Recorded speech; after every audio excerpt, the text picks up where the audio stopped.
زیادہ جو ہماری شادیوں میں ہوتا ہے وہ ہے ڈی جے باجے بینڈ باجے. اس طرح کے ہماری شادیوں میں نکاح کے علاوہ اور جتنی بھی رسمیں ہیں تقریباً اور جتنی بھی رسمیں ہیں جتنے بھی رواج ہیں وہ سب خرافات ہیں. اب میں بولنا چاہتا ہوں کہ بتاؤ اپنی شادیوں میں ڈی جے باجے بجانا یا ہلدی کی رسمیں یا مہندی کی رسمیں کرنا یہ کس کی سنت ہے؟ کسی نبی کی سنت ہے؟ کسی ولی کی سنت ہے؟ یا کوئی عالم کہہ کر چلا گیا ہے، کوئی مولوی کہہ کر چلا گیا ہے کہ جب تمہاری شادیاں ہو تو اپنی شادیوں میں ڈی جے بجانا؟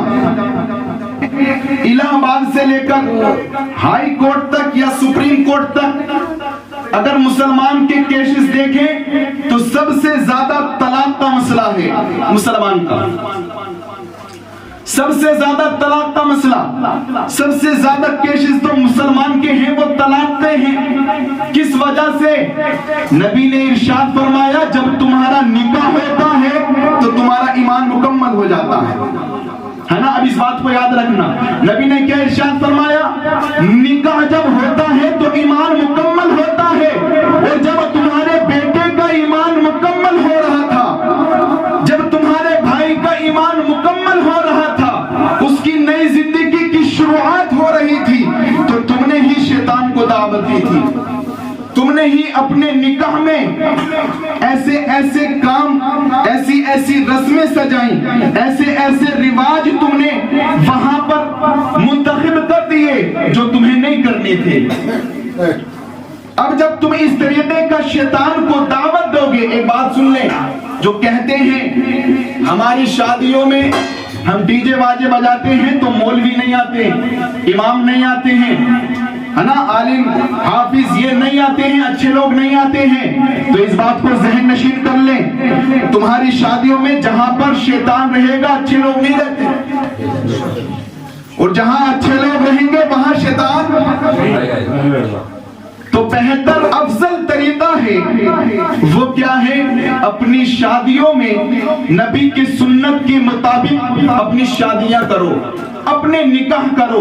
اور میں بڑی ذمہ داری کے ساتھ کہہ دینا چاہتا ہوں کہ ہماری شادیوں میں نکاح کے علاوہ اور جتنی بھی رسمیں ہیں تقریباً اور جتنی بھی رسمیں ہیں جتنے بھی رواج ہیں وہ سب خرافات ہیں،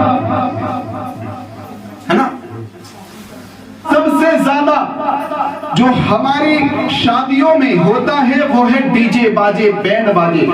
اس طریقے کا جب تم ناشتہ ہوئے کسی کی بیٹی لینے جاؤ گے تو وہ آ کر گھر پر نچائے گی. اس بات کو یاد رکھنا. اگر تم نبی کی سنت کے مطابق اپنی شادی کرتے کتنا اچھا ہوتا.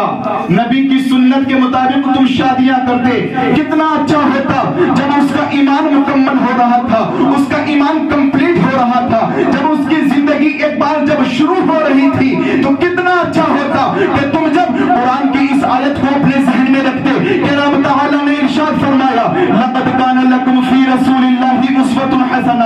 یاد رکھے تمہیں یہ زندگی اس لیے نہیں دی تھی کہ تم اپنی زندگی کو دل کے مطابق گزارو، اپنی زندگی کو اپنے ذہن کے مطابق گزارو، اپنی زندگی کو اس دنیا داری کے مطابق گزارو، بلکہ تمہیں زندگی دی تھی تو اللہ تبارک و تعالیٰ نے فرما دیا لقد کان لکم فی رسول اللہ اسوۃ حسنہ کہ اگر تمہیں اچھی زندگی گزارنی ہے تو ابھی رسول پاک کو فالو کر لو، ابھی نبی کی سیرت کو اپنا لو. اب میں بولنا چاہتا ہوں کہ بتاؤ اپنی شادیوں میں ڈی جے باجے بجانا یا ہلدی کی رسمیں یا مہندی کی رسمیں کرنا یہ کس کی سنت ہے؟ کسی نبی کی سنت ہے؟ کسی ولی کی سنت ہے؟ یا کوئی عالم کہہ کر چلا گیا ہے، کوئی مولوی کہہ کر چلا گیا ہے کہ جب تمہاری شادیاں ہو تو اپنی شادیوں میں ڈی جے بجانا؟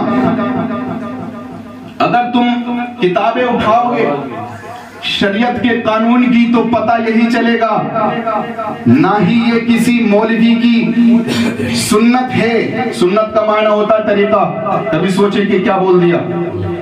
نہ ہی کسی نبی کی سنت ہے، نہ ہی کسی ولی کی سنت ہے۔ ہاں یہ کہہ سکتے ہو کہ یہ شیطان کا طریقہ ہے، یہ غیروں کا طریقہ ہے، مسلمان کا طریقہ نہیں ہے۔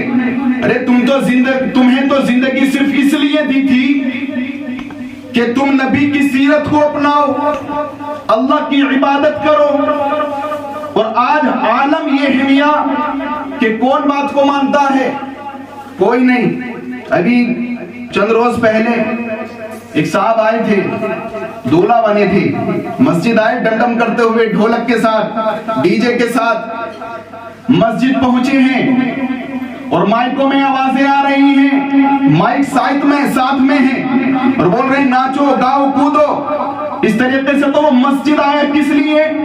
صرف نفل شکرانے پڑھنے کے لیے۔ اب پہنچے، امام صاحب یہاں ہو، کیا ماجرا ہے؟ اندر آ جاؤ۔ بلایا گیا، اندر آئے۔ والد کون ہے؟ والد صاحب کو بلایا گیا۔ بھائی کون ہے؟ بھائی صاحب کو بلایا گیا۔ سب کو اکٹھا کر دیا گیا کہ بھائی بتاؤ کیا معاملہ ہے؟ حضرت نفل پڑھنا آئے ہیں۔ ارے ماشاءاللہ نفل پڑھنا آئے ہیں۔ عصر پڑھے ہو؟ عصر نہیں پڑھے۔ ظہر پڑھے ہو؟ ظہر نہیں پڑھے۔ فجر پڑھے ہو؟ فجر نہیں پڑھے۔ جمعہ؟ تو ایک صاحب بول اٹھے حضرت یہ ایسے لوگ ہیں جو کبھی نماز نہیں ادا، جمعہ تک نہیں پڑھے ہیں۔ اس حدیث کو یاد رکھیں، نبی نے ارشاد فرمایا جس نے 3 جمعے مسلسل چھوڑ دیے اس نے اپنے ایمان کو پس پش ڈال دیا ہے، اس نے اپنے ایمان کو نکال دیا ہے۔ اب اس حدیث کے مطابق بتاؤ ذرا، کیا وہ مسلمان ہے جو مسجد کو صرف نفل پڑھنے کے لیے بینڈ باجے کے ساتھ مسجد کو آ رہا ہے، کبھی مسجد نہیں آیا، کبھی مسجد کی خیر خبر نہیں لی ہے، کبھی اس آیت کریمہ کو پڑھ کے نہیں دیکھا، وَمَا خَلَقْتُ الْجِنَّ وَالْإِنسَ إِلَّا لِيَعْبُدُونَ۔ رب تعالیٰ ارشاد فرماتا ہے میں نے تمہیں زندگی اس لیے دی ہے کہ تم رب تعالیٰ کی عبادت کرو، رب تعالیٰ کو سجدے کرو، اس کے رکوع کرو، رب تعالیٰ کو تم سجدے کرو، مسجد پہنچو۔ لیکن اللہ جب اتنا جب کہا ہے کہ کیا تمہیں جمعہ پڑھا ہے، جب وہ جواب دیتا ہے نہیں حضرت جمعہ تک نہیں پڑھا ہے، تو بتاؤ ایک مسلمان کے دل پر کیا بیتے گی؟ بتاؤ کس طریقے کا مسلمان ہے۔ اور صاحب من کے جاؤ پڑھ لو پھر نفل اپنے کو۔ امام صاحب تم پڑھا دیتے؟ اچھا کیوں بھائی اب امام یاد آ رہا ہے تمہیں؟ نہیں، انہیں نماز پڑھنی نہیں آتی ہے، ان سے نیت کرنی نہیں آتی ہے، نماز پڑھنی نہیں آتی ہے۔ بتائیں ذرا، اگر کوئی جواب میں یہ کہے نماز پڑھنی نہیں آئے تو تمہارے ذہن میں بھی یہ جواب ضرور آئے گا کہ مسجد کو ڈم ڈم کرتے ہوئے تم ناچتے ہوئے آ سکتا ہے، یہ تجھے سارے طریقے پتا ہے، مہندی اور ہلدی کی یہ تمام رسمیں تجھے پتا ہے، لیکن نماز کو اگر تجھ سے کہا جاتا ہے تو یہ جواب دیتا ہے کہ نماز تجھ سے نہیں آتی ہے، تجھ سے نیت نہیں آتی ہے کہ کس طریقے کا مسلمان ہے۔ اپنی شادیوں میں جو تم غیروں کے طریقے اپنا رہے ہو یہ تمہارے لیے نقصان دایک ہے۔ جس طریقے سے شادیوں میں رسم و رواج شروع ہو گئے ہیں، رائج کر دیے گئے ہیں کہ لگتا ہے مسلمانوں کے طریقے، مسلمانوں کی شادیاں لگتی ہیں کبھی، اس طریقے سے شادیاں ہوتی ہیں۔ اللہ کی پناہ، اللہ اپنا رحم فرمائے۔ یاد رکھیں نبی نے ارشاد فرمایا من تشبہ بقوم فہو منہم، جس نے جس قوم کی مشابہت کی، سنے جس نے جس قوم کی مشابہت کی وہ انہی میں سے ہے، جس نے جس قوم کو فالو کیا، جس کے طریقے پر عمل کیا، وہ کل قیامت کے دن اسی کے ساتھ اٹھایا جائے گا۔ اور تصور کریں ذرا، ذہن میں سوچیں، اگر ہمیں اسی حدیث کی مطابق میدان محشر میں ہمارے یہی گناہ دکھائے جائیں گے تو ہم کس کے ساتھ بھیں گے؟ یہودیوں اور نصرانیوں کے ساتھ۔ غیر مسلموں کے ساتھ کیا معاملات ہوں گے ہمارے اس وقت؟ کبھی سوچا ہے؟ بڑے رسم و رواج جب سے ہم نے شادیوں میں یہ شادیاں رسم و رواج کے طور پر منائی ہیں، تب سے میں کہتا ہوں تب سے خرابی آئی ہے۔